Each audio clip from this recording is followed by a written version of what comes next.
వస్తుందేమో ఈ అవకాశం. విను, వచ్చి తెలుసుకో.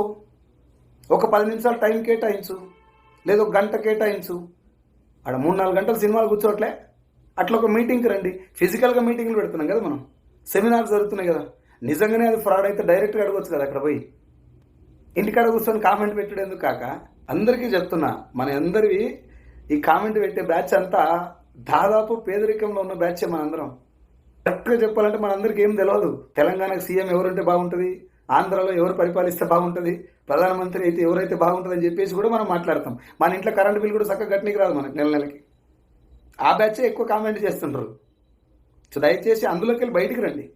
ఏదన్నా ఒక industry, not only network marketing, ఏదన్నా ఒక బిజినెస్ ఆపర్చునిటీ వచ్చింది, ఒకరు వీడియో పెట్టారు, వాళ్ళకి ఇన్కమ్ వచ్చిందని చెప్పారు, అడగండి వాళ్ళని.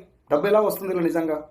మీరు ఏదో లక్షల కార్లు అని చెప్తున్నాడు, వాస్తవంగానే వస్తుందా? ఇది బ్యాంక్ స్టేట్మెంట్ అడగండి. మీ మొబైల్ నెంబర్ పెట్టి కాల్ చేయండి, మేము కూడా దీని ముందు తెలుసు.